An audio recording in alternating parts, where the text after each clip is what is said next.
Hello, beautiful humans. Welcome back to another episode of Naked Sunday. I am your host, Caleb Nelson, and we have a return guest to our podcast today, my friend Brian Costello, back on the show today. Brian, thanks for coming and joining us today and sharing the Primordial Code with us all. Yeah, man. Very happy to be here, be back on the show. It's been a number of years now, so it's good to reconnect and talk about. It's probably going to be a very different conversation than last time, but I'm sure there'll be some key elements that are congruent for sure. Absolutely. You don't know this, but you're the first recording with a guest I've had in a year since my kid was born. This Wow. is like a relaunch, and I was just inspired by reading your book. We're going to get into that obviously today. I was like, this is a good as read as any for me to get back in the saddle with having a guest. I did an episode that dropped last week about me just riffing on my thoughts with my daughter in arms, but I was like, I need to just get back in the flow, and the book really inspired me. So, thank you for the I have a friend, she calls them uni nods, a little nod from the universe. Like, Hmm. say, it's time to go start sharing and talking and expressing and doing that. So, it has been a couple years since our last episode.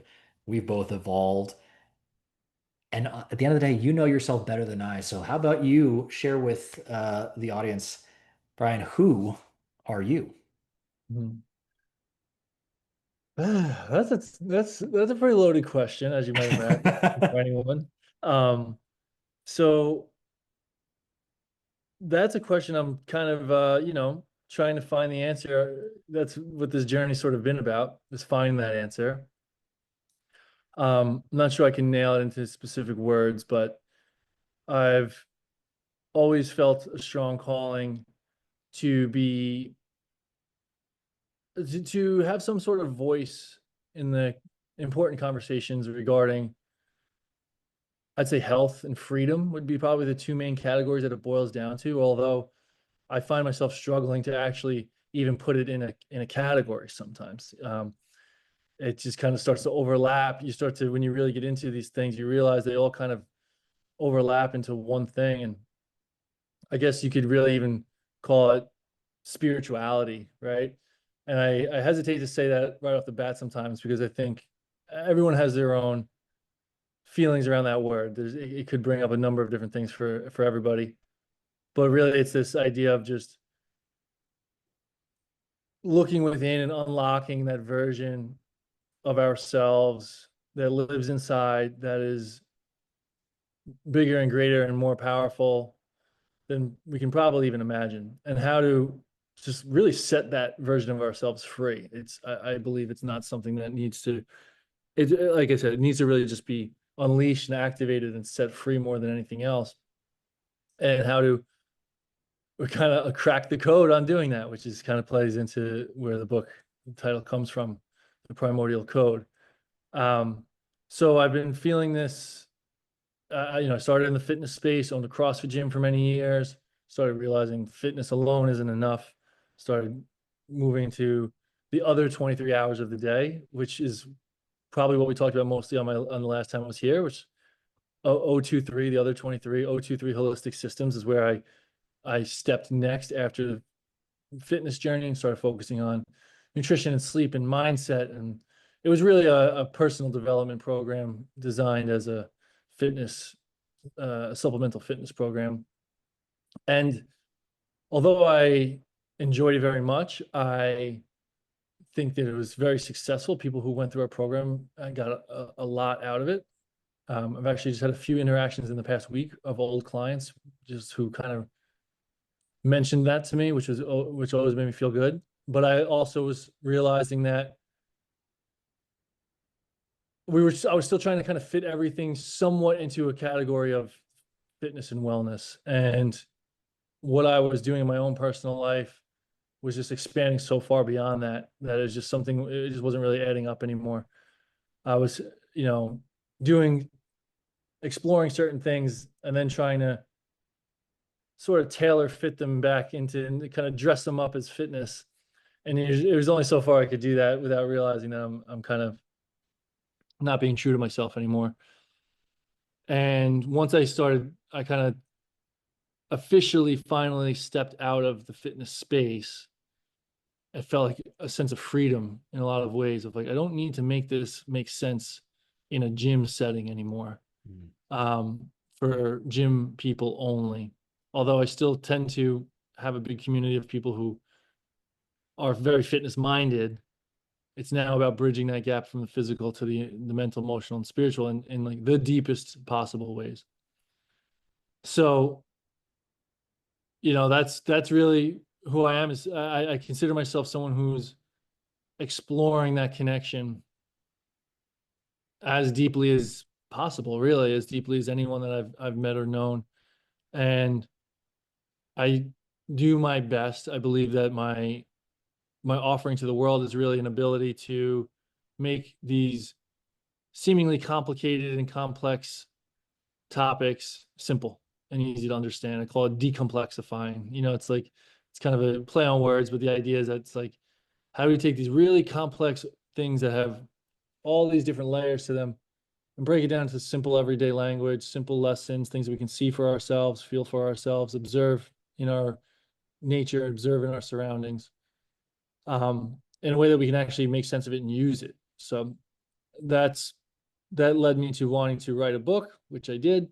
Well, first I wanted to write a book that would have been fiction, nonfiction, like a nonfiction version.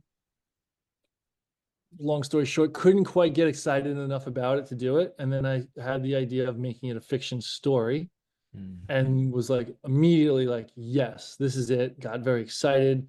Couldn't wait to start. Moved to Costa Rica, spent the just about entire time we were there writing the book.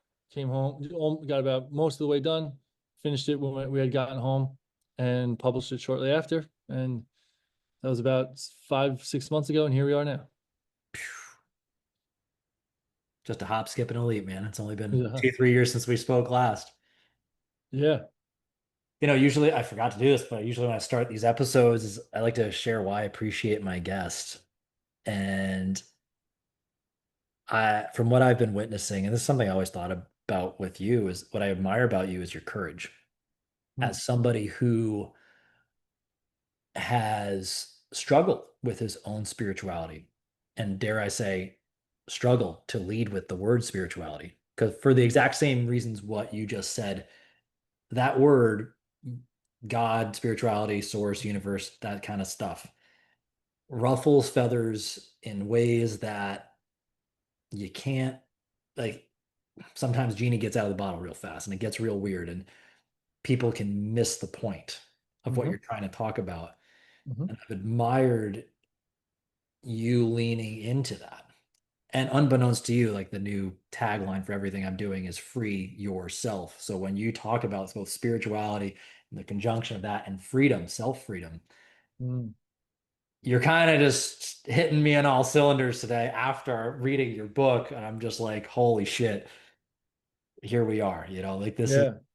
it was serendipitous for us to do that. But I really admire, I mean, I've just been witnessing just little snippets I've seen on social media here and there over time, just you exploring that and having done my own fair share of that. And I echo a lot of your own experiences, whether it's plant medicines, things of that Yeah. nature. It's been a real joy to witnessing you exploring that, especially as you've started to have your family and all that. Yeah. It's really beautiful and it's so cool that you did you did this book. And I said it to you before we hopped on here. I was like, holy shit, this is when I picked up the thing, I was like, this thing is meaty. This is what, 700 pages or something like that. And I'm like, damn, my dude wrote a novel, a legit novel here. And everybody who's listening right now, for 3 days, I read this thing in 3 days. My wife yelled at me because I was supposed to be spending family time, and I couldn't put the damn thing down. I couldn't put the damn thing down. It was that good. And it's so creative the way you approached it from a first person perspective, but you still using two characters. It was really just, and the fact that you chose to do it in fiction, I think why the fiction route was really cool is that it, what's the word? Allegory. It's an allegory for what you believe, but like it's implanted in somebody else's story. So Yes. they don't kill the messenger at the same time. Yes. Yes. I guess that you did that intentionally, Y- y- Go ahead. Yeah, you step I was in. going to say that's a perfect point because it actually brings back to the original point of courage a little bit too. Is like I didn't want to deflect your compliments on courage. I appreciate them very much, and it is interesting because the fiction route gave me um, kind of some security in creating like these characters in the story, and like the characters, as you know, Garrett specifically, the male character gets to be the skeptic, gets to be the person that's like rolling his eyes at the woo-woo stuff and shaking his head like I don't believe this kind of crap. So like and then so that allows me to introduce somewhat extreme kind of ideas that if I was just writing a nonfiction story saying like, hey, this is what I believe and this is what I think, how I think it all works, it would be like way too far out there for a lot of people. And I guess what? I don't have the courage to do that necessarily. So being able to put the characters in place and let them be the sort of, where the reader will likely more closely fall to them and have them be skeptical and ask questions and have that back and forth allowed me to do this without having to be quite as courageous. But I think it allows, yeah, it allows for people to kind of receive it all a little more indirectly as well, like through the characters instead of, and again, it's me delivering more indirectly and then receiving more indirectly. So instead of me writing a book, here's how I think the world works and God and the universe and all these things, and like kind of like ram it down your throat. It's introduced in a much more gentle way where the reader can kind of, yeah, it will naturally, certain things will naturally feel relevant and pertinent to their personal life and story, and other things may not. Um, and it just, yeah, they can kind of accept things a little bit more gracefully, I think that way. Mm. It was incredibly tactful, and I think that it makes these concepts very approachable. And again, the killing the messenger kind of thing. Yes. Sometimes people are the second it's attached to this person, whomever it Hmm. is, whether it's politically or Hmm. otherwise, everybody's got their opinions about that person, Hmm. but they might not be able to listen to like the truth that comes out of their mouth because they're so blinded by X, Y, and Z that's attached to them. Yep. It's the same reason why Batman, it's like I'm Batman, not fucking Bruce Wayne, Hmm. because Bruce Wayne is X persona, and people just as much as we build a lifestyle to fulfill our identity by whatever label we choose, other people fill the narrative around you based off whatever identity they attach to you, or whatever label they attach to you beforehand, Mm. unwilling often or unable to see beyond the label, to see Yeah. beyond the box that they have Yeah. constructed, the matrix, whatever word we want to use right now, to see truth. Hmm. So again, I think it was really tactful, and I love like just the back and forth of like the again this kind of more conservative, very literal, practical guy, and then a flip to this very liberal woman getting an interesting play on masculine and feminine energies. And I do believe you bring up masculine and feminine energies in the book. I remember that's more specifically, but now seeing it through characters as well, and maybe not always fully fulfilling the masculine narrative or the feminine narrative in the person, like in the actual person, like seeing the two energies also at conflict within each character Hmm. of their own individual masculine feminine energies at Yes. conflict on both sides. And it if nothing else, I hope somebody who reads the book picks it up from my perspective is like at least question the things. It should like bring these things like I can't really pin anybody down anymore by the end of it, Mm.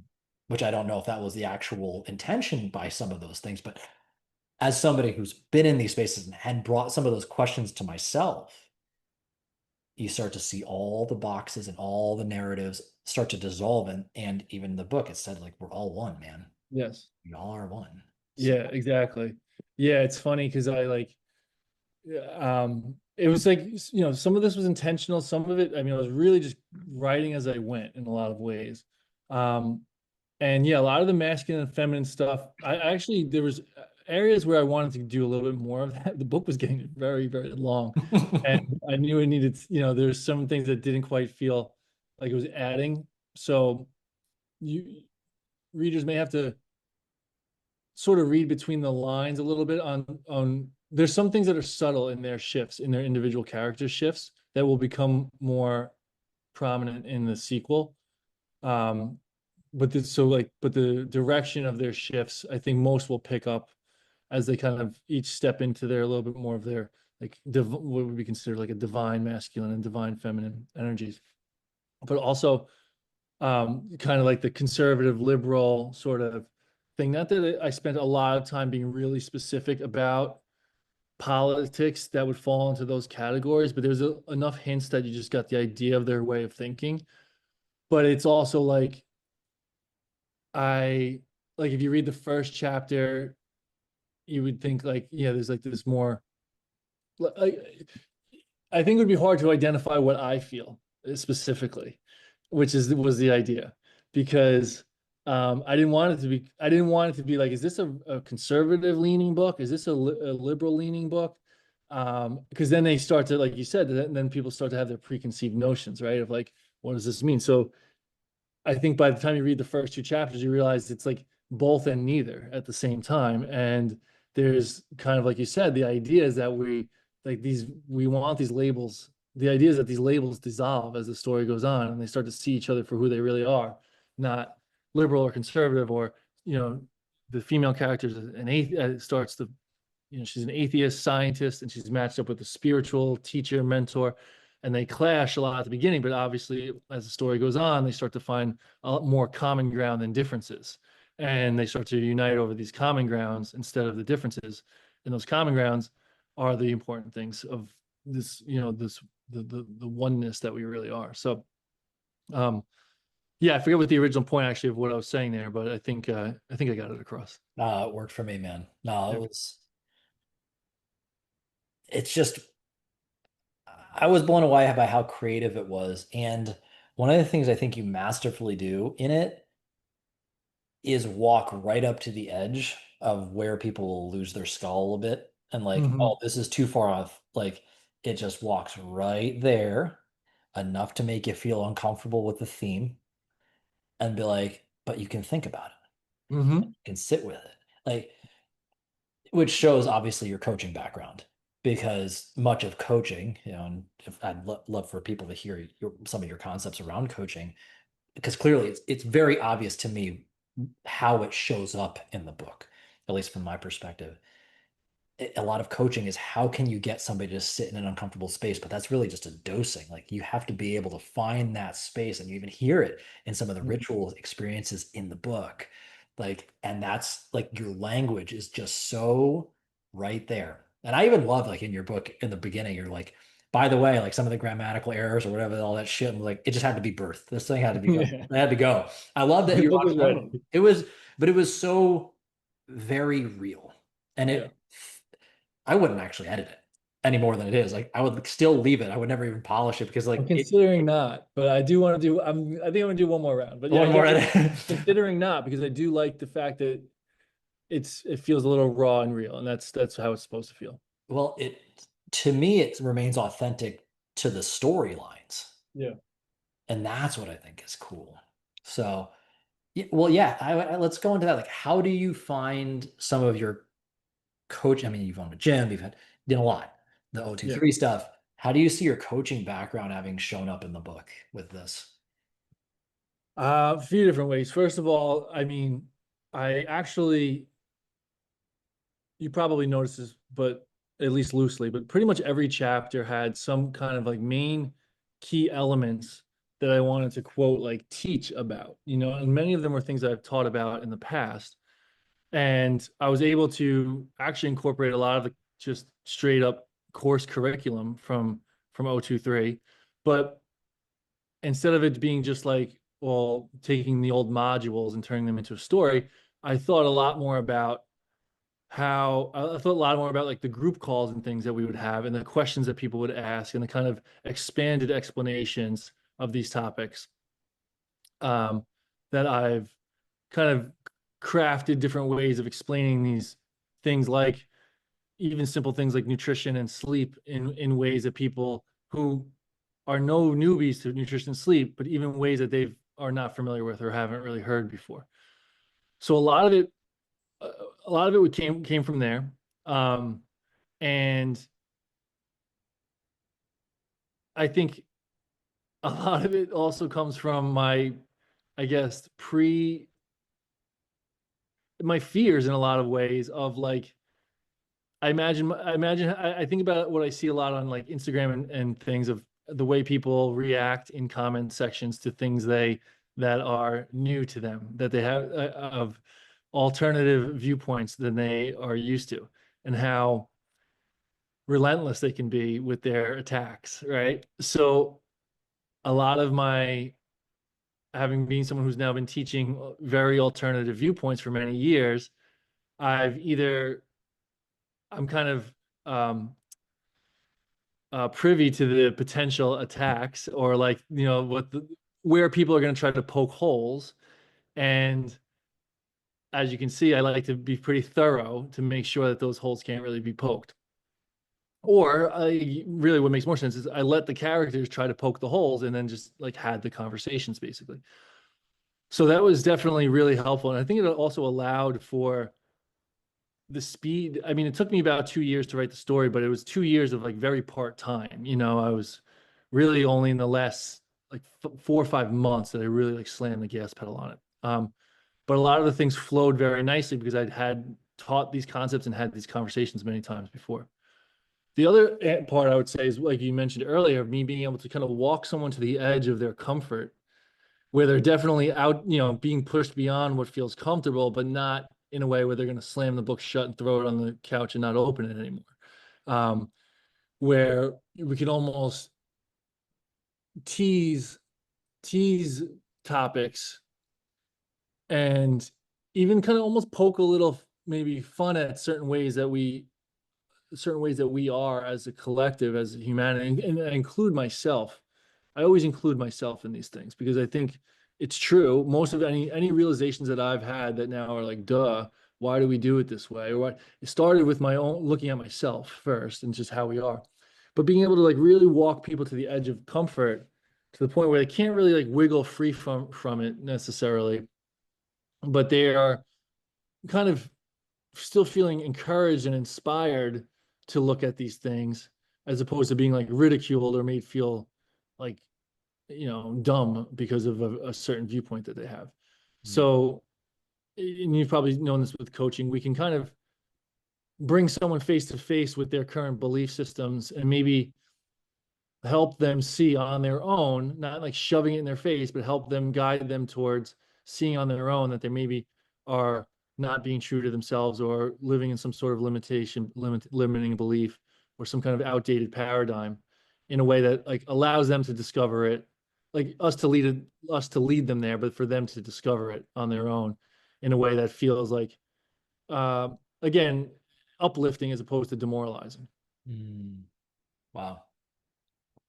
You brought up fear a few times. I know in the signal thread that I'm in, I hear there's fear's been in several of the the parts of chatter in there. What was some of your biggest fear, not only in publishing, but even like writing about it? And Mhm. like, what were you afraid of like experiencing on the back end of this whole thing? I, I really opened my heart into this story. I opened what I believe are my deepest beliefs that I know are not common. Mm. And that there's a very, that is something that makes me still fearful. Mm. Um, and I kind of dance. I got around it a little bit by also saving some things for the sequel. So by the Gotta time, dangle it. yeah, by the time that comes, I imagine, just so like I have in my mind that if there is a sequel, it's because the first one is popular and people are reading it and they want more. Therefore, it'll give me even more freedom to introduce things that are, I guess would be kind of the things I'm a little bit more afraid to to share publicly.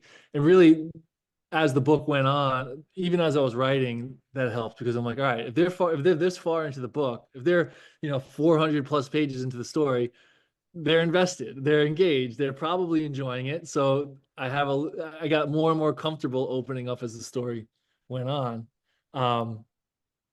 But there was many, many scenes that many times where I'm like, okay, here we go. Like, and as I'm writing it, I'm like, nope, this isn't full. This isn't really what I want to say. This is me dancing around and trying to make it softer and not really being clear about what I believe.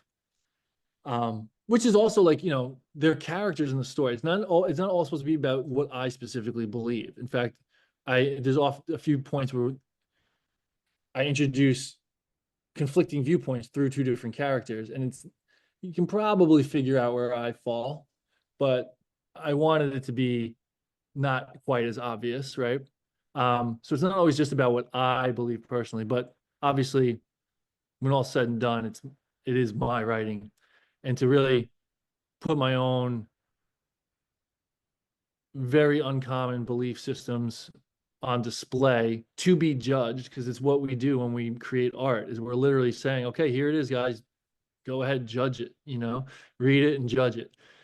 Which is why art is a difficult thing for so many people to do. So yeah, I think fear was in me every step of the way. I also wrote about, like, I kind of intertwined it into the story a little bit. So there's a specific part where Alacoa is visiting his doctor or healer and telling him and sharing with him about how he's afraid, he's holding back with this documentary that he's making. And there's like a 2-page exchange that was essentially just what I like me like writing like a diary entry basically of what I was experiencing, and how he says like how he's not quite fully there on like full truth. And he says to him like, well, if it's not the full truth, then it's not the truth. And you know that you can't half step. You have to step into it fully. And that was basically me coaching myself through my own fears right there in the story live. It felt that way. Yeah, That yeah, one, I remember that. yeah, And I think I saw you even between like reading the foreword or intro, whatever. And then I think there was like something you said on social media that kind of lined up with that theme all there. And I was like, oh, oh, he's in it right here. Like this is him like working through the actual thing. And it's roughly halfway through the book, if I remember correctly, I which think so. Yeah, lines up very well with a hero's journey. So yeah, like, timeline wise, it was really, I mean, dude, I'm just a fan. As a friend, like I'm a fan. Like that was part, and just the way you had said that about, and I know my own hesitations about sharing some of the shit I want to talk about yeah, spirituality wise, and I'm like, I get it. And that was part of the reason why I wanted to reach out and be like, dude, like I love what you're doing. This is great. I want to just like, because sometimes you're just like, am all I gonna get is rejected for yeah. these Right. things, as opposed to like you're trying to give something that I take has provided a lot of value for you in your Hmm. life Hmm. and for your wife and your kids and your family and your clients. Like, well, shit, I'm trying to help more people. You're not doing it from this place of malice and trying to tear things down for the sake of tearing things down. It's like Right. you're still also providing kind of some scaffolding for people to slowly demolish these beliefs and like do Yes. it in a safe way, or at least at a minimum, like question them. And if you are going to rebuild them, they're rebuilt on solid ground. It's not because Yes. just like aimlessly done. So Exactly. you know, at least I'm going to keep saying it. So at least you know there's one person who loved it. So Yeah. like at a You're minimum, not the only one. There's a lot more coming in. So, but yes, it feels good. Thank you. yeah, no, I love it, man. How has your own, I mean, you've been on clearly on a powerful journey the past few years. I mean, you went to another country, you lived Mhm. there. Like, what was that experience like? How did living there impact the book too? Yeah, it had a big impact because it was a really big leap for us as a family. We were moving to a different country, two young kids. We didn't know anybody there. Um, and it was exciting in a lot of ways, but like as it became real, it got quite scary. And we had to navigate a lot of challenges. Like we had to the house we were renting, about to move into, got sold 2 weeks before we were supposed to leave to go there. And like the demand is super high in this village of like getting home. So it's like almost impossible. So they're like, okay, you can, we were supposed to be there for like, I think 6 months or something. And they're like, okay, you can still have it for the like 30 days, but then you have to get out. And we're like, well, like, so we like moved there already, like needing to find another place. And we ended up being in 3 different houses in the first, I think 4 months or something like that. And as much as we were loving it, there was also a lot of missing back home. The kids were adapting to a new school. Like there's just, we were working through like endless challenges. And it was like a fast track, accelerated track for personal growth and growth in the relationship with my wife, especially. And we were constantly faced with big decisions, like it seemed like almost daily. Um, and we were being challenged every step of the way to stay true to what we believed was best or not, or like kind of scurry away back to safety. And we continue to just keep choosing, to stay true to that, to our hearts, and to stay in that alignment. And it was just like such a eye-opening experience to how difficult it really is to truly live in alignment. And alignment, we feel like, oh, alignment's just like this, like ease and flow. And while there are aspects of that, when you're when what feels like alignment is so different than what most of the world is doing and how the whole really world around you is operating, choosing that alignment on a day-to-day basis is like you're swimming upstream essentially, and it can just be so much easier to just turn around and swim downstream. And ultimately we did end up coming back because when all was said and through, we felt that being near family was the of the highest priority and the utmost importance to us, with young kids especially, and grandparents and all these things. But we didn't just retreat back to safety when it got hard, and we stayed with it. So going through all of that as I was writing the story, I mean, there was so much of that. I didn't really journal for like 2 years. I journal quite, I wouldn't say a lot, but I journal quite a bit. And I didn't journal the whole time I was writing because I basically just, everything that we were working through got worked into the story somehow. Hmm. Um, Obviously not like, as it wasn't my direct life, but the concepts and the themes became part of the story. So it was great for me to help process these things, and it also, I think, really made a better story because of that. But then as far as like also just being in Costa Rica, of just like stepping out of, we'll just call it the matrix to make it simple, and implanting ourselves into the middle of the jungle, basically in a community village that doesn't even have street lights, it doesn't even have, like, it was just these little dirt paths, and has a community garden and farm. And um, most of the houses don't even have TVs in them. This was a big change and got to show me just a different way of living. And I had already had the vision for Ocablaya. I had already spent many years thinking and imagining what this type of place would be. So, but getting to Costa Rica and just certain key elements of the way we lived people lived in nature, and the way the community operated and people's belief systems aligned, was really inspiring. And then there was also aspects of it that fell a little short of what we were hoping for, but it Hmm. just helped me then get clear on what the vision, what a better vision, a better version would be. And then I kind of like, use that to create Ocablaya, right? To create this place.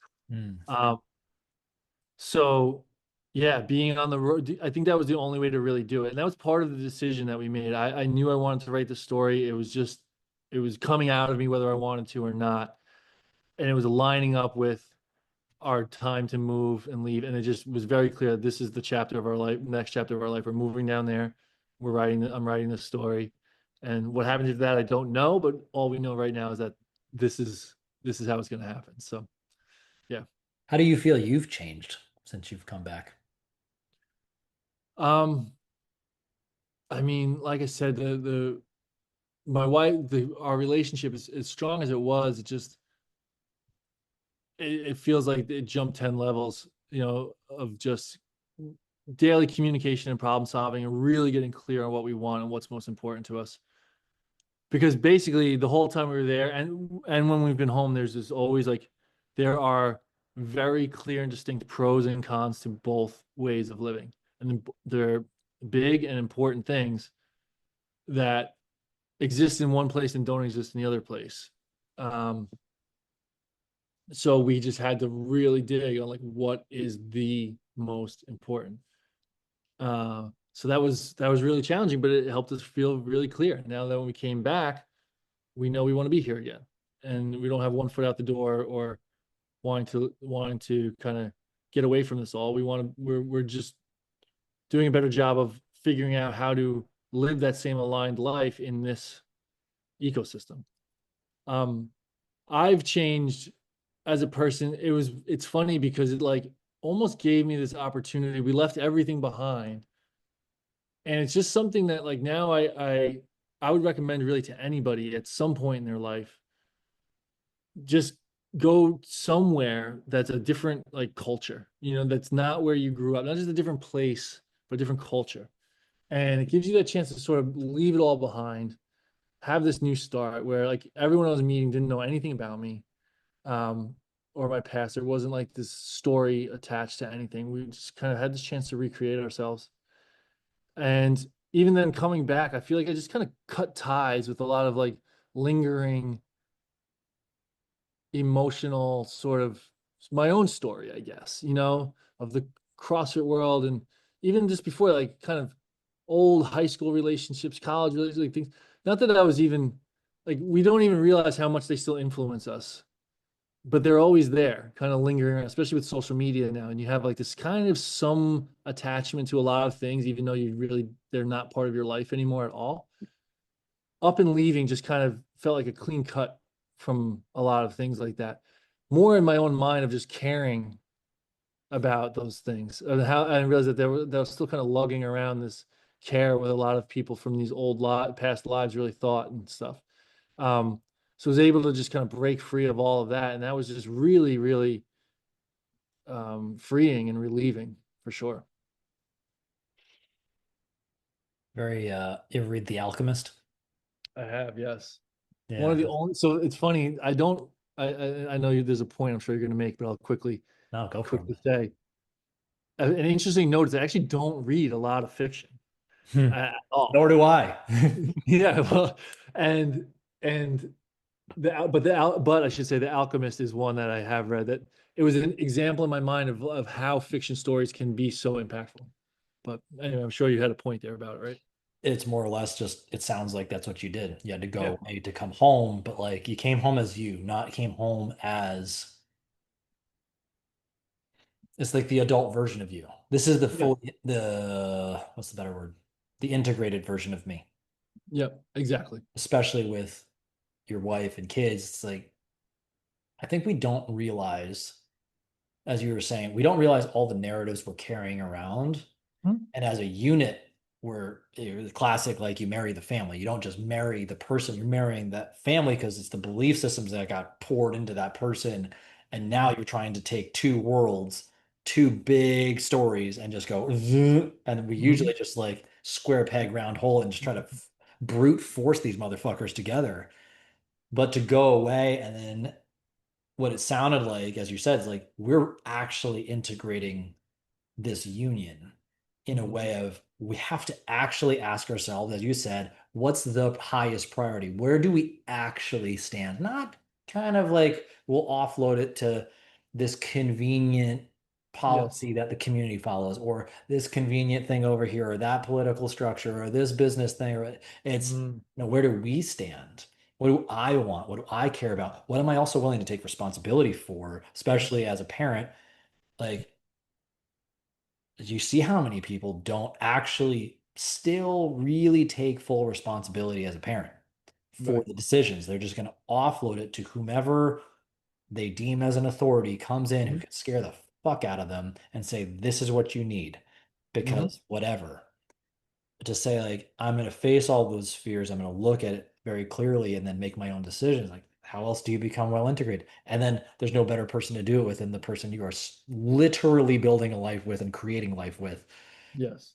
I thought that that was a really cool part of that story that is, I mean, sure, we don't necessarily have to leave, but there is something very powerful like, oh, the when you're in a completely new place. I mean, I think about it like going off to college. I remember going off to Yes. college and I was like, short of like three people that went to the same high school as me, nobody knows the fuck I am, and Yeah, anything comes with it. Like I can reinvent myself, and exactly. they'll never know the wiser. Exactly. That I thought was really cool about how you went about that. And I've got to imagine you just feel more confident in who you are and what the two of you are capable of going through now that you. Yeah, that one for specific, especially, it feels like we just now know we can navigate anything at all. Um, it was also really enjoyable, a lot of it. I don't want to, but it was enjoyable with always, but a lot of contemplation over what we want and stuff. But Yeah. What role did your wife play in all of this for you? I mean, I think we just balanced each other so well. Um, Something I think we do pretty well is really recognizing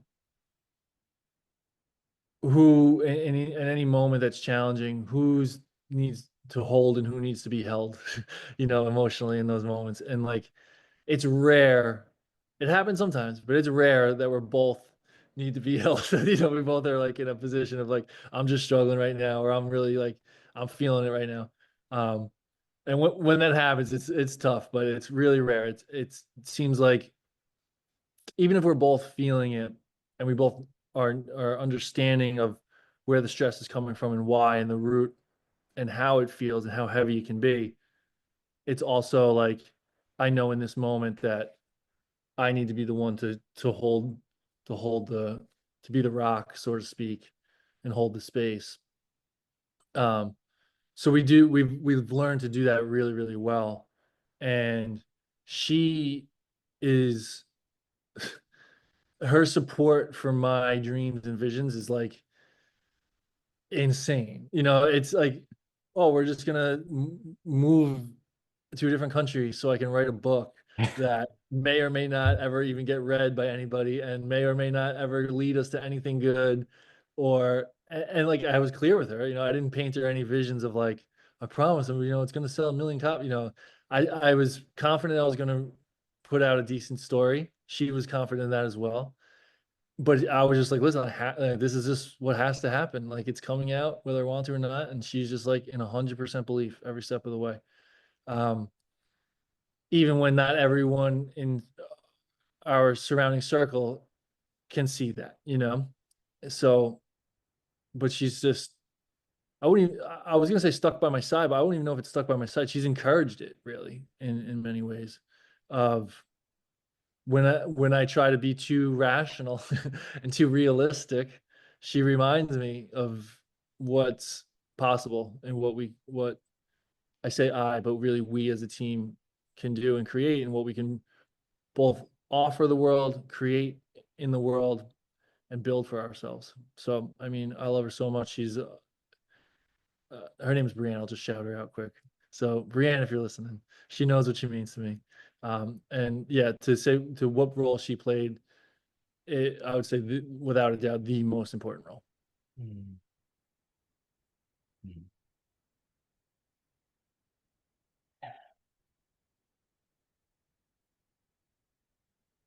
When I love everything about what you just shared.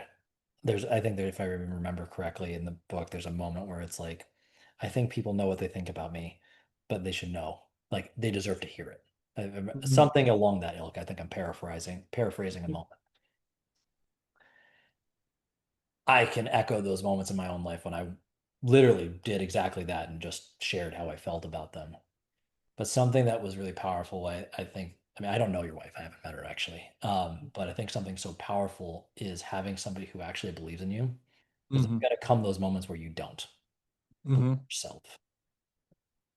Call it a coach, call it a mentor, call it a whatever the fuck. To have Mhm. somebody that's willing to stand by you when seemingly the rest of the world just thinks, nah, like you're for the birds, man. Like, bye. And to stand by you, like that is courage, right? I've said, Yeah. this, I don't know who I said this to, but like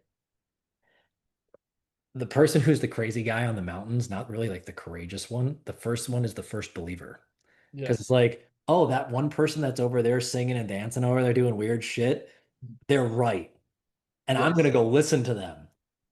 They're going to get more ridicule because it's not even their idea. It's like, oh, Right. that's just one crazy person. Oh, we can write that off. But the one person who's like, I'm going to go dance with that crazy motherfucker. They're right. When the rest of the world jumping off the bridge, you're not. Yeah. Like that Right. is something so beautiful. And I'm sharing just a little bit of my own thing with my own wife right now. Like before I proposed to my wife, we got into a bit of a spat. I started a fight with her.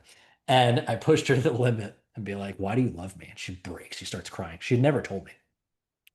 And she's like, because you challenge me. Mm. And like literally, it's like the heavens open above me and I understood everything. Oh, Mm. well, this makes sense why everything in our relationship is the way it is. Because I've challenged you as opposed like she never had somebody who challenging to me is like, I believed in you. Like you're Yeah. capable or rise into it. And then vice versa. I was like, you let me be myself, which has been my biggest struggle in my life. I don't know if you've struggled with that, but maybe there's a Mhm. reason why we resonate with each other. Yeah.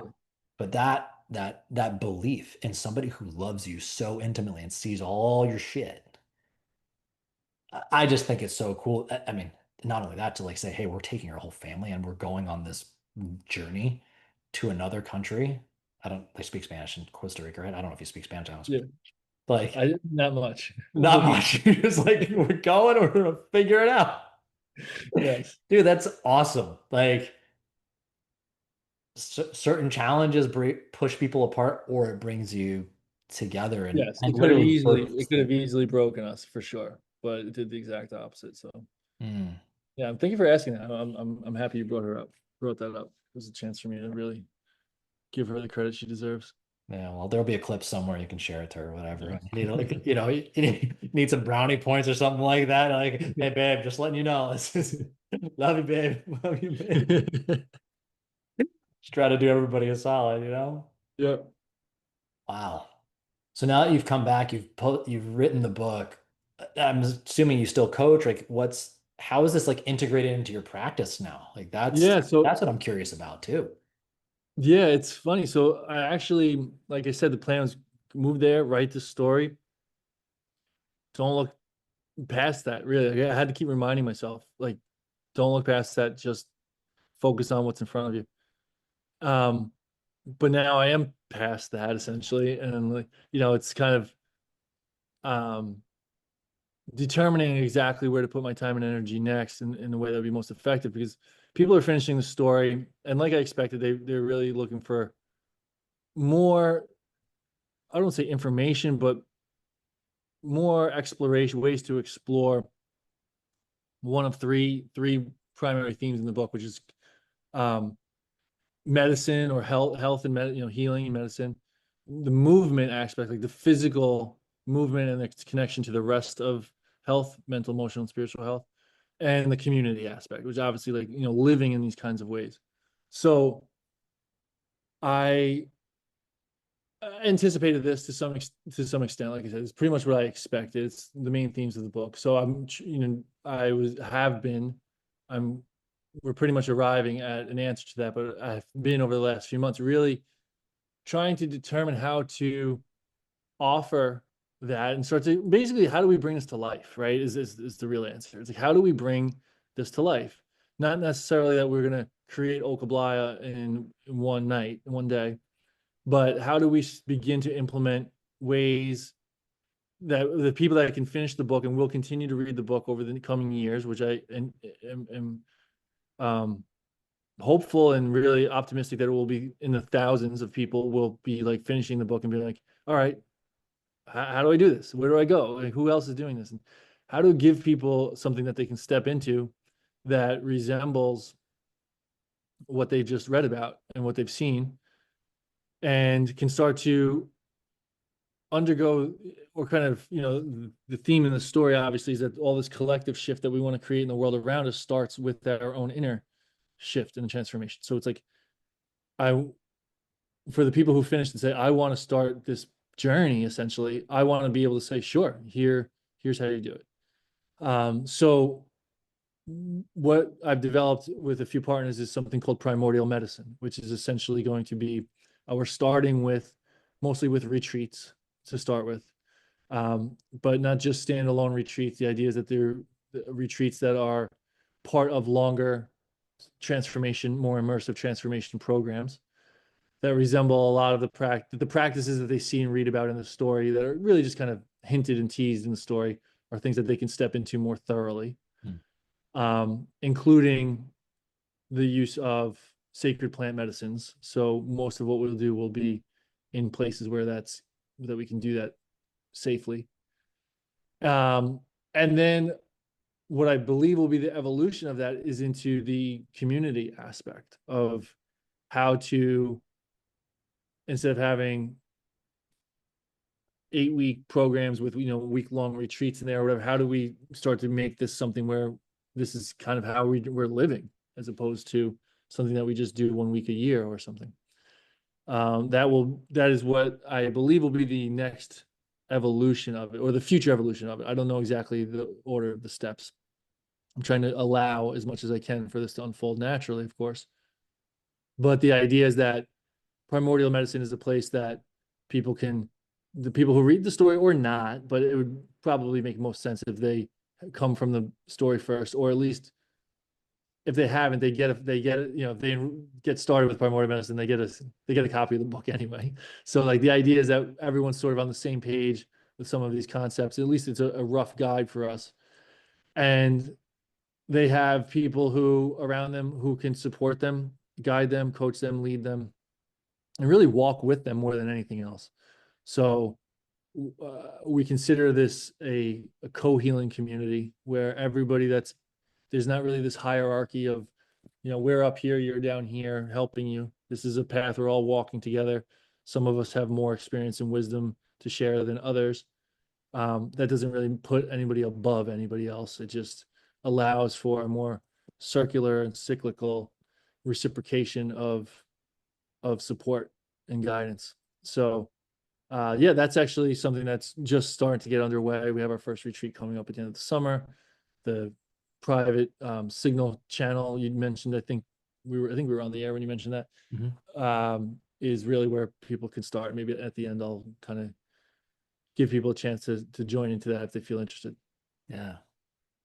But oh, sorry, but to answer your question, so I I haven't actually coached people in person in many years now because I've been dedicated to this.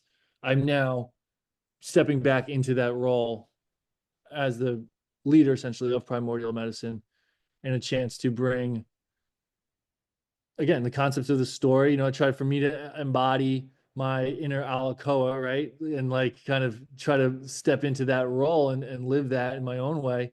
And that requires a lot of mentorship, that requires me owning and embracing what I have to offer to others, which is, as you know, sometimes a battle for probably all coaches and leaders in some sense of truly acknowledging what we have to offer and how we can do it. So, Mhm. but yeah, that's the gist of it. I mean, dude, just knowing you for how many years now, like, I hope anybody's listening to this. Like, this is a different way to think about things. I like what you just brought up there about the hierarchical thing, that is essentially how we're all living our life right now. Mhm. Just kowtowing to whomever seems the most confident in whatever Mhm. space at every time. Yeah. And it's brought up several times in the book, like everything is fear driven.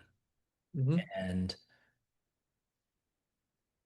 one of the portrayals that I really loved was the way of how you did it where there's not. Now, ironically, I grew up in a cult and Yes, I remember this now. I experienced to some extent this Okoblaya thing. So I've felt in a way of like, I have, because with all things, there's nothing is all good or all bad, right? I Yeah, right. witnessed some elements of like the people on the ground level. Things up top definitely impacted things, but I've seen like this small community where there is actual unconditional love and just like the trust. Like there was a Hmm. conversation in the book about money. I'm not going to give away everything that's in the book, Yeah. but like just questions like, can you not be trusted? Like Hmm. little things like that about more calling on the better person inside of us all. And it is possible, but it is very much on an individual level. And you must ask of yourself, do you want to contribute to this? Not actually what can you take from this community, what can you give to it? And I think that that is something that really has stuck out, at least my observations of what you're trying to do. You're trying to give like as unconditionally as possible. Obviously, like you have a family, you need to feed you them and have Yeah. a Yeah. overhead, all that kind of shit, right? But it's in this very genuine service that like this is not a field that's very easy. Like it's not all just about selling people like the next, billion-dollar idea. It's even Hmm. though theoretically should be the most valuable idea. It's the Of hardest course. thing to sell because it's asking somebody to look at themselves in the mirror and not pointing the finger of blame at anybody else other than that. Yeah.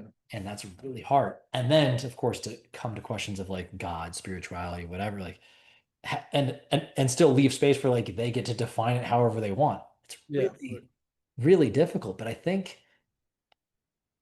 I like to believe you and I are kind of part of this generation that's rising to be able to integrate both of these things in a way that I don't think the culture was either ready for or there was the Yeah. actual tools. Actually, I'd like to get your perspective on that. I have some deep thoughts on this. So, like, I first want to hear what you got to say about it. Yeah, that last point, I think you're right. I think we're arriving at a time where I'd say our kind of millennial generation and younger are really ready to abandon, and some older people, older as well, but like I think we're really ready to maybe abandon is not the word, but like um thoughtfully let go, intentionally let go of a lot of ways of being that haven't served us and only take with us what seems to have value. And will we all agree on exactly what those things are? No, but I think there's this sort of collective agreement that like radical change and radical shifts are what's necessary here. Um, and Yeah, I just think that that's I forget exactly what the question was now, but I sorry, can you just repeat like what did It you was ask less, exactly? I don't even think I properly dropped the question. It was more like I'd love Yeah, thoughts on like what we are as a collective, like we're yes, ready yes, we're for ready. something new. Exactly. Exactly. And it's funny, I'll hit real quick that that was such a part of my inspiration to actually follow through on writing this book because I just felt like the world's ready. Like we're ready to have new ideas. We enjoy, so many of us now seek out alternative viewpoints. Social media for the for everything that comes with it, it does has offered an opportunity for so many people to just be exposed to drastically different ways of thinking and ideas, or just really uncover and expose just the faults and the lies and the corruption and stuff to a point of people are just like, all right, I'm ready. I'm ready to leave this behind. I don't know what's next. I don't know what it looks like, but I'm willing to talk it out and I'm willing to open myself up and be guided or at least have conversations about new ways of doing things. And it's a really exciting I'm very excited about that for a lot of reasons. I also know that it's going to take a lot of getting it wrong before we get it right. This is something along the lines of when we went to Costa Rica, and we were just like researching a lot of different international intentional communities and ways of being, and like we came to realize pretty quickly, like, okay, this is all great, and you can tell people are just like trying to figure it out essentially. Like if you want a turnkey like village that's been established for 25 years and they've kind of worked through all the messy stuff that hasn't happened yet. We're in the messy stuff process. And we've learned this about with our trying to find alternative schooling options for our kids as well. It's like, oh, I see. Nobody's really figured it out yet. And our generation, we're kind of having to be the ones to take the messy action, get it wrong a bunch of times, scratch things off the list, but like, kind of keep failing forward. So it's exciting, and I know it's a lot of work ahead, but yeah, the time has come. Everything is expiring. It's I made a post recently once that said something along the lines of like, the I kind of forget what it said now, but like basically like everything that's meant to die is dying essentially, and do not resuscitate, do not revive, let him die. It's time to move on. Meet me at the drawing board, and that's kind of like the mindset that I'm bringing to this. Like, let's like literally to the drawing board. We have every we have access to all the information that there is. I don't think information is really the thing that's going to drive this, but we can see examples. We can learn from the past. We can communicate essentially. It's more about the communication than the information. Like, we have access to every mind in the world. So we can literally all put our heads together collectively in a way that was never possible before. So I think we're doing it. I think we're doing it in a lot of ways. And now we're at the stage of like, the first 20 or so years of the internet, if you will. I'd say it's roughly like with social media, so it was roughly 20 years old of like using it the way we're using it now, has been about everybody kind of like connecting in a way that's never been happened before. And now it's shifting into like, all right, we're all connected. We've kind of found our groups, we found our people, we are finding our new tribes. Now let's go actually like link and join forces in person geographically and actually start building something new. Um, and I know a lot of people are like kind of waiting around looking at someone else to make the first move, but it's happening. There's people making the first moves, and if not, you're gonna see more and more of that in the next 5 years, I think. Hmm. I'm going to share my thoughts on this because it's you. And I have not talked about it publicly, like on a space that's been recorded. Okay. But it goes very much in line with everything you're just saying. Have you ever heard of the term the transitional character? Um, I think so, but I'm So not sure. I only heard about it maybe back in, I don't know, 4 or 6 months ago, something like that. Okay. For anybody who's listening, transitional character is more or less the individual in a family line who more or less, I'm going to say, transmutes and heals the generational traumas, Okay. Got it. changes the trajectory of a Yeah. lineage. Sometimes it ends up being they're the billionaire out of their family line, all that kind of stuff. Yeah. Yeah. By happenstance, I'm telling my sister about this back in, I think it was February or March, whatever it was. She was here. And she goes, "Oh, do you think you're the family or the transitional character, something like that?" And my initial, I was like, "No, I'm not that." I was like, "It actually takes us all." And then I went on a deeper thing around this, and I have not heard this out there, so I'll take credit if I want to. I'm calling it the transitional generation, Hmm. where you hit it the nail on the head. The millennial generation, our generation, we've been exposed to the old. Yep. Also, the first generation, where we'll call it mental health, Hmm. has been not so taboo, but we had to break the ground on it Hmm. to make it more popular, to make it more accepted, to more or less normalize some of these things, these internal things. We've also felt the drift from any semblance of spirituality. the most. You can see it. There's a starvation for a deeper connection. There is an inherent lack of trust in structures and systems, which comes with all of that. But there's clearly like, I want to connect back to it. Now, typically when you hit your like late 30s, early 40s, you start getting into spirituality and God, because as we climb Maslow's hierarchy of needs, we get past what you had just said, belonging, and now we go Hmm. to true self-actualization, but there's even stages within self-actualization. So that's where we are. Like, everybody can find their own fucking group right nowadays. Like, Hmm. just change a couple labels, and that I'll leave it at that before Yeah. all hell breaks loose for some people. Um, and all of a sudden you're in a new group. Hmm. As a generation, we're the ones who also, like, we lived before the internet to really understand what that felt like. And now we grew up with the internet, we understand those things. So we see both sides. Hmm. And inevitably that allows us to both realize not everything from the past needs to be demonized. We need to like respect the past, Hmm.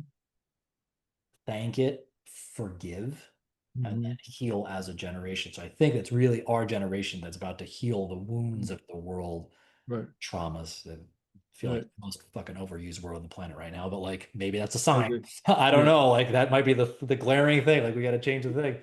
But we're also we're starving for something deeper.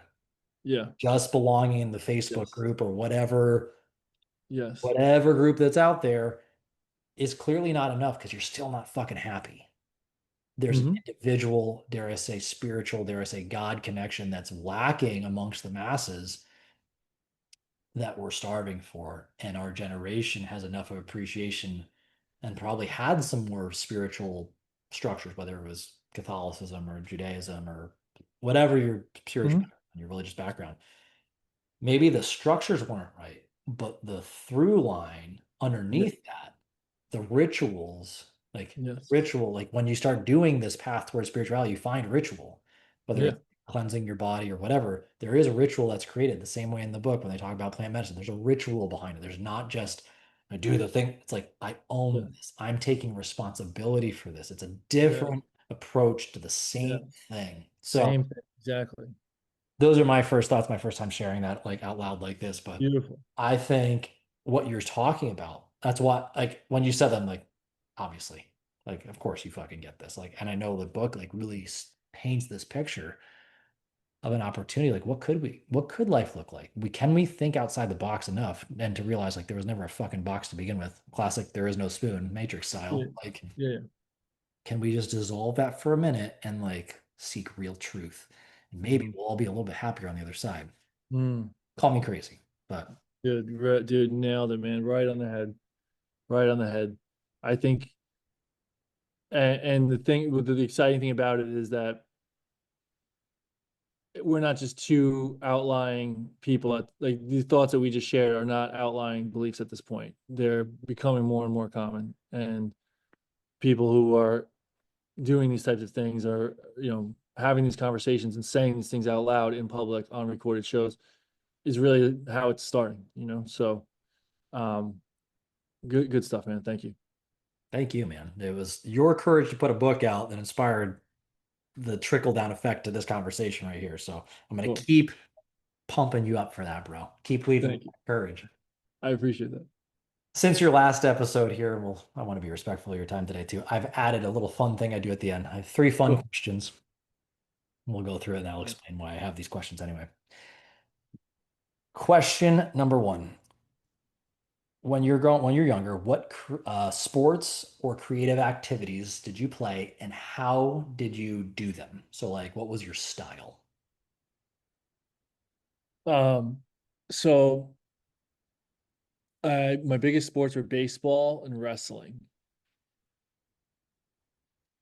And I think what's worth sharing about was my wrestling style because there's a more of a lesson there. Hmm. Baseball was my fun sport. Maybe there's probably just as much of lesson on both sides. And I've thought about both of these things like it's, too much about how both of these things shaped me and always. But baseball was my fun escape, not escape, my fun, enjoyable sport after a rigorous, long, grueling, cold, dark wrestling season. That's all I cared about was winning. Baseball, all I cared about was having fun, basically. But with wrestling, my style was, especially in high school. I mean, this was kind of embedded to me. It's like a wrestling mentality, but in high school is when I kind of went probably too far with it. Was just this outwork everybody, outwork, outwork, outwork. And I always told myself, when I step on the mat, I know I'm gonna work so hard that every time I step on the mat, I know I deserve to win because I know I worked harder than the other guy. Um, and the I think where went wrong, or the where I missed the mark, was thinking that the hard work was just in how much I could push my body, right? In the physical exertion. Like that was the hard work. But what I was unwilling to do, which was actually harder for me, was really look at my skills and most importantly, my weaknesses and be honest with myself when I lost matches, especially, and watching the videos of the matches that I lost and really breaking them down and what could I have done better and different and what went wrong and why.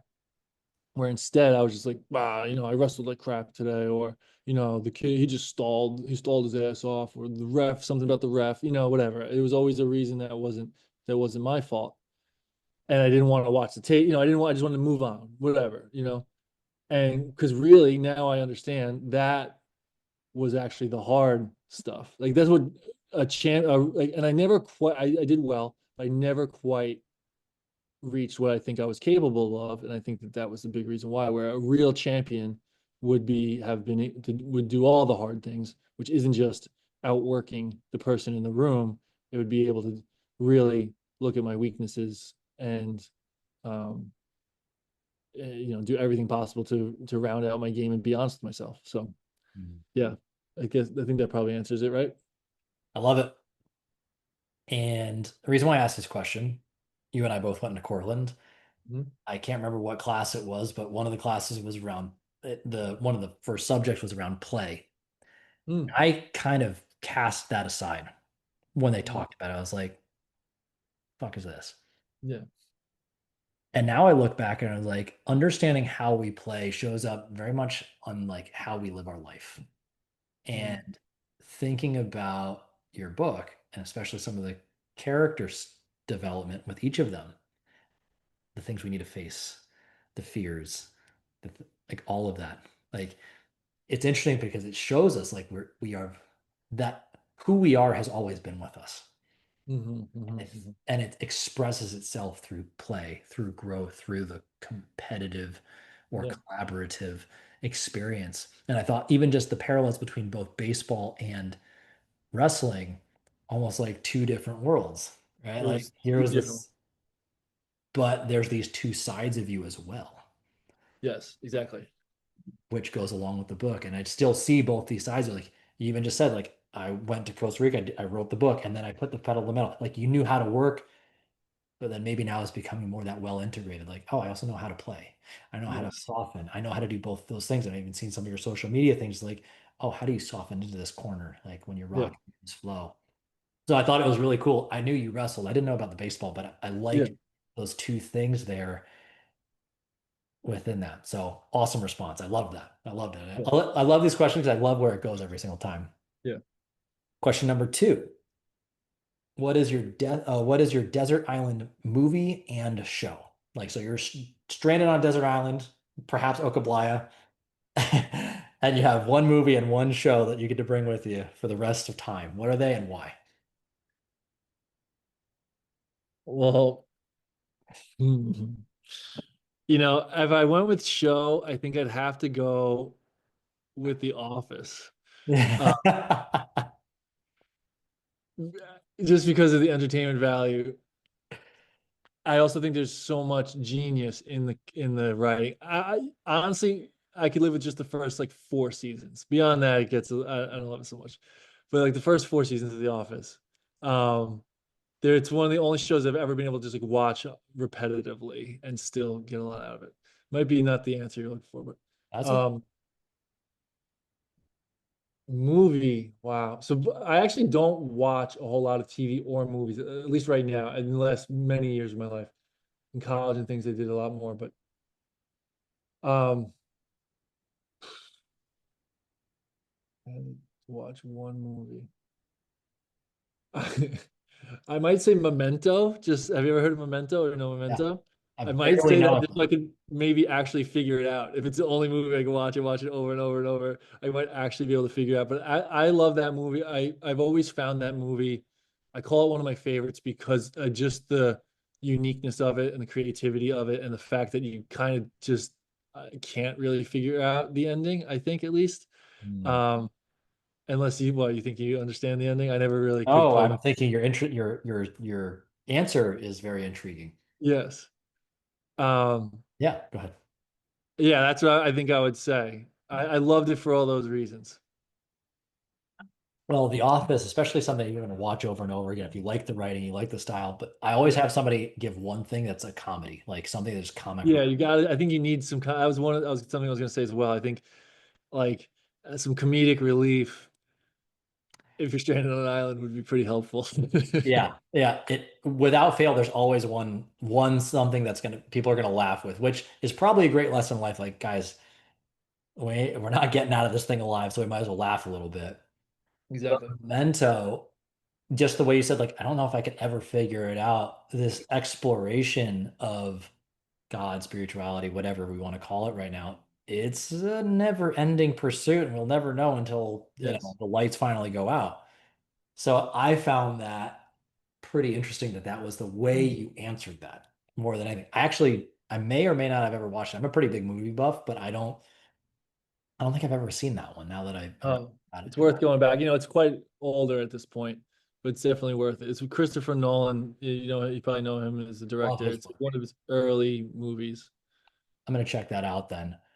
In general, I think the media we engage with tells us a lot about how we think. Like Yeah. why would we keep coming back to it? What part of us does it just like light us up? Mhm. What is it triggering in us like that brings me back um time and again for me to reconnect with the message, with the interest behind it. I used to feel really guilty about watching a lot of movies and shows. I don't anymore because that's how I look at it through the lens of how do you tell a good story? Yeah, And then I exactly. look at like what are the things underneath the things, under the Yeah. and then you start to get really insightful around like, oh shit, like this is also the reason why you need to be careful about what you're listening to. Even in Yes. casual viewing. Yes. That, especially the past couple of years, I'm like, oh, they're trying to push this agenda in this thing. I was watching Yes. one show, a medical show, and I was like, huh, that Yeah. seems a little forced. Yeah. That like, and anybody who's not the wiser would just be like, well, I guess this is the truth now. But Exactly. they would Exactly. never even realize that that's going on. Never even right. It's one Yeah. of the reasons I don't watch much, especially anything newer. But I'll add something else too. So Memento short version, it's filmed backwards. Oh, It's Yeah, it's filmed backwards, and the main character has short-term memory loss, so he can't remember. So like you're kind of seeing the movie through like you don't know what previously happened because like the character doesn't know what previously happened because he can't remember. You don't know what just happened because you haven't seen it yet because it's happening backwards.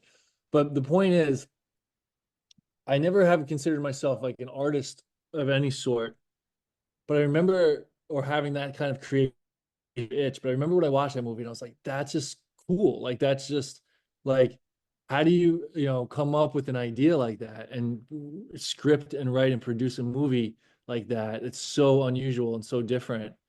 Um that I remember like having this inkling, this was in college, of being like, damn, like that's like I wish I could like have that kind of creative license to do something cool like that. So maybe it's partially where, my inner artist was being born. yeah. I have a follow-up question within this stuff right here. Did you struggle with this idea around being a creative person, like artist, like Um, permission wise?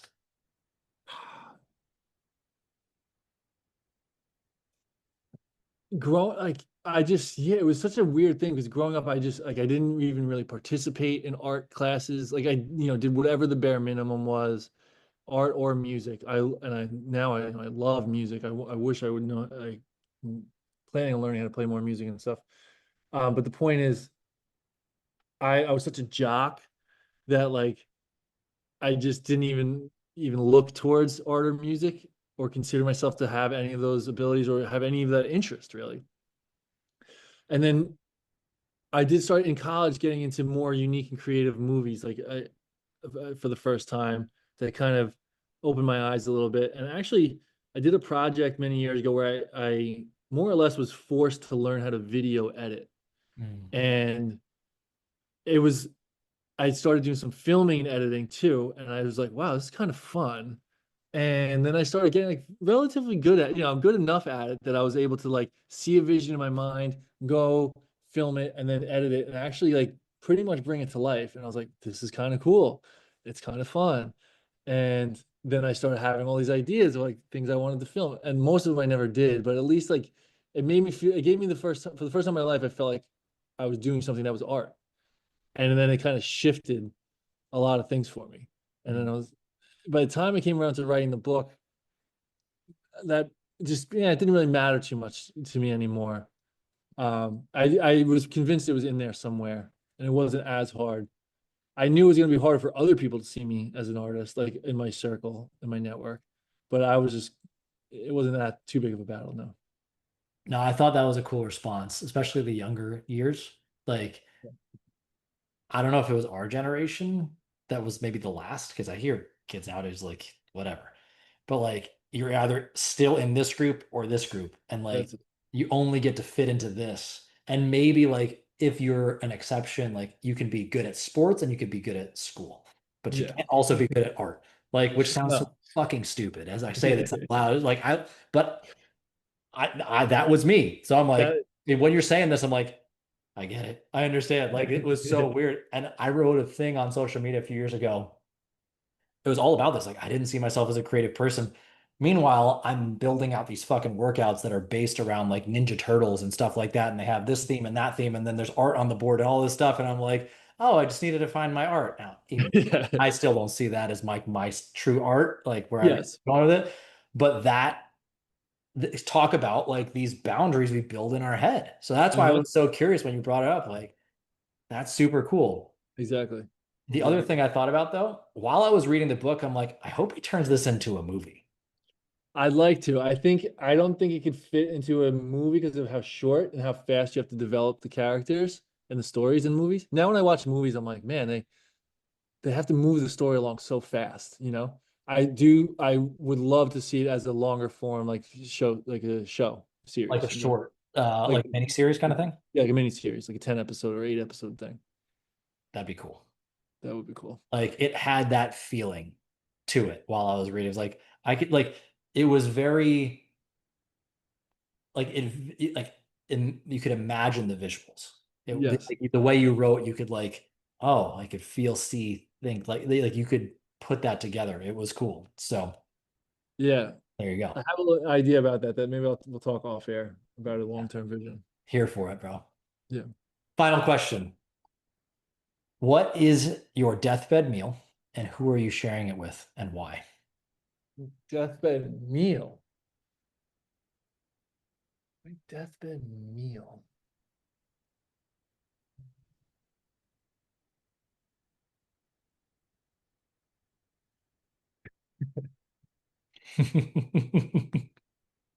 I didn't think this was going to be the one that stumped you. Yeah, I mean, I don't know if I really have like this like meal that I love. I mean, listen, I'm a sucker for good pizza. I'm a There we sucker go. for good pizza, and my kids are too. It's like we're obviously very health conscious people, but like pizza's like our thing that we go and treat and love. So like to sit and have a good pizza with my wife and kids, and what I mean, I guess if I'm on my deathbed, I can't think of many other things I'd rather have in place. However, what I was gonna say originally was, I mean, it's not a meal, but I love fruit. I'm a big, big, big fruit guy, and I feel like when I eat fruit, I'm like tasting, Mother Nature's like nectar, right? Of like I feel like I tap into something that's beyond just eating food. And I think if I'm really on my way out, that would bring a sense of peace that would allow me to drift, yeah, drift peacefully to where I needed to go. Who's Maybe to some say who's you can't who, pineapple. there you Huh? go. Who's to say you can't have fruit for dessert? I didn't Yeah, put any exactly. limits on this whole thing. You could have as much of a meal. Some Yeah. people are like, I want a buffet, I want all the Yeah. stuff. I think yeah, a good Brooklyn deep dish, a Brooklyn style pizza from Del Fiore's in Patchogue, and which is my local place, and followed by some pineapple and cantaloupe, I love that. fresh, perfect, With the wife and kids. with the wife and kids. Here's what I love about that response. I think food, you and I both know this, like food is so much more than food. Hmm. It's not just macros and protein and all that shit and vitamins, minerals. Like, yeah, they're part of it, but like it's a social experience. It's a cultural experience. It's your heritage all showing up on the plate. And I think and not only that, it's like how we often commune, which sadly I think has been by the by. Hmm. I genuinely believe world peace is going to happen one family dinner at a time Wow. Yeah. because it's where theoretically all the stories are passed down, where Hmm. we come together, we share ideas, we heal as a family, and we nourish as a family, Hmm. whether it's pizza, whether it's fruit, whether it's bowls of ice cream. It's kind of irrelevant. It's kind of cool to know like what's the thing that makes you feel a certain kind of way. Why is it comfort food to you? Like that's the thing. And I think there was something really eloquent about the fruit. There is a massive portion about fruit in the book. So Yes. like, it didn't surprise me when you came back in with that right there. But like Mother Earth being returned to nature, like Yes. being returned to Mother Earth by consuming its bounty is like that's very poetic. The other part about this is to share the meal with your wife and kids. Um, I have a thing I wrote a few years ago. It's who's holding your hand on your deathbed. Mm. And perhaps you've wrote about it in the book at all. I can't remember exactly, but like I believe we're all just a mirror. I wrote a speech for my brother's wedding a few years ago, and it's titled "This: The Window in the Mirror." The eyes are the windows of the soul, but they're also a mirror. We're looking into also ourselves. And on Mm. our deathbed, theoretically, we've grown into the best version of ourselves, or at least in this physical body. Yeah. And the people that are sharing that with us are there showing us what we have become in our life. And Mm. I think there's something beautiful about you saying it's your wife and kids. It's the thing you co-created together, and the person who shared your journey. I think it's our significant others that when we are really honest with ourselves, they bring us to the best version of ourselves. They Hmm. ask and call that out of us. So I think your Mm. answer on that one was really cool.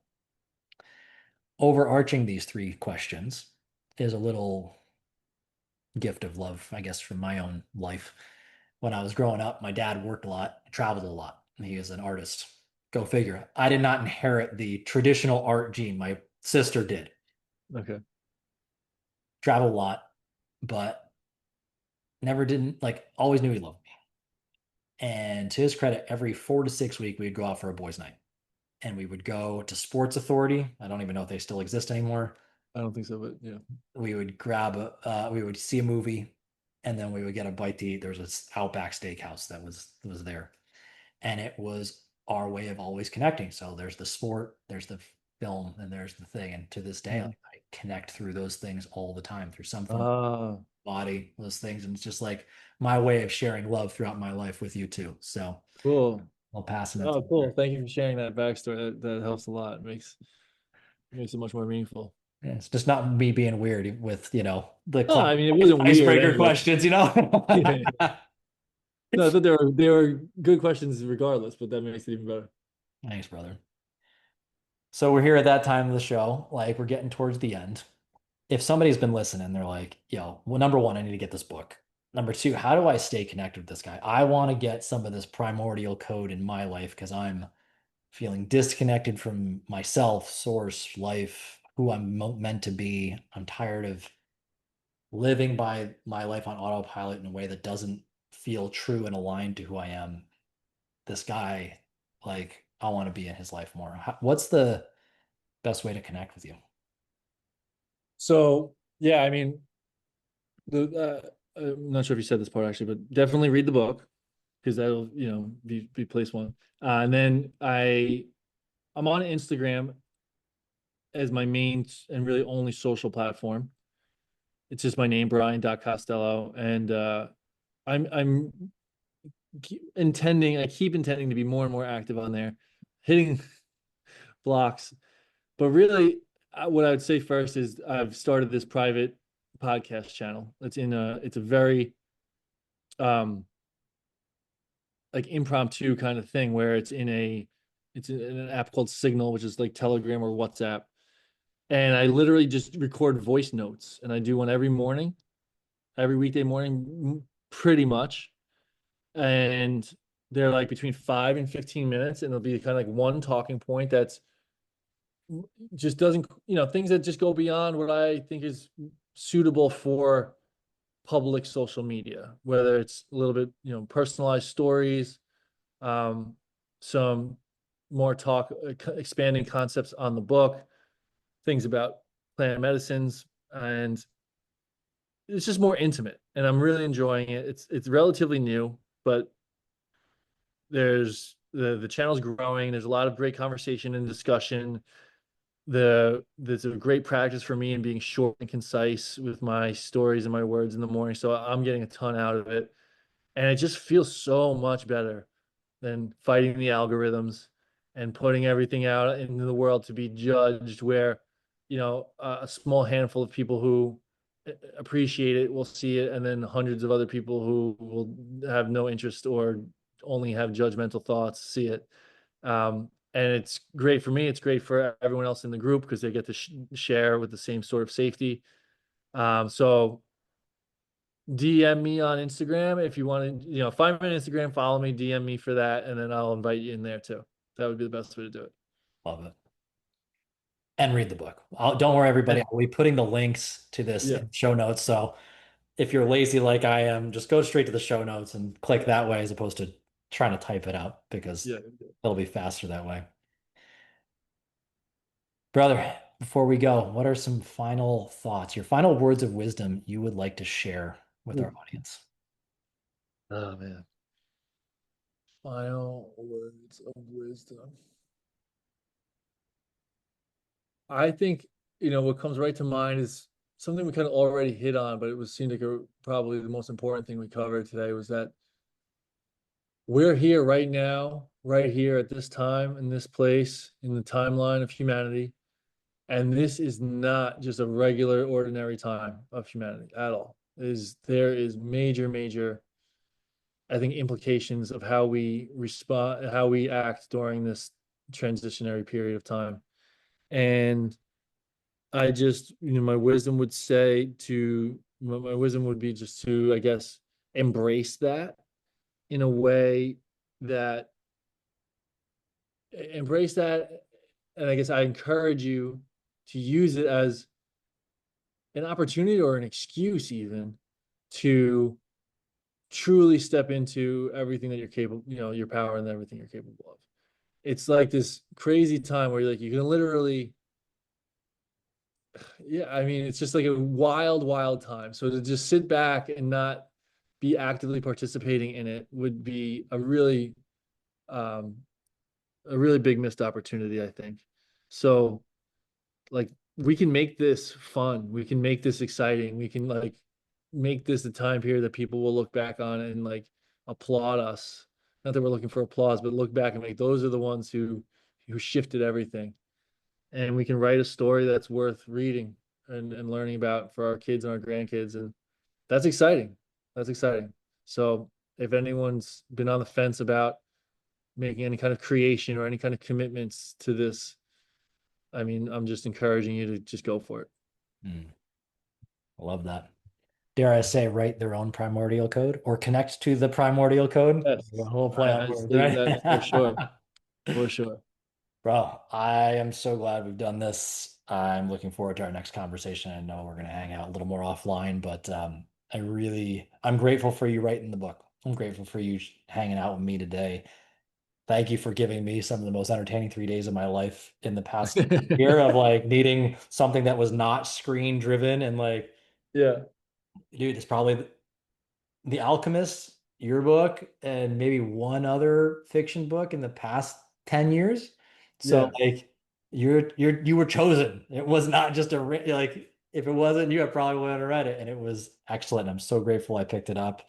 So grateful we hung out today. And thank you for sharing all your thoughts and your wisdom today. So Thanks, man. I appreciate it. absolutely, Really brother. appreciate having me on. My pleasure. Everybody who's listening, go click the link in wherever my show notes are for this.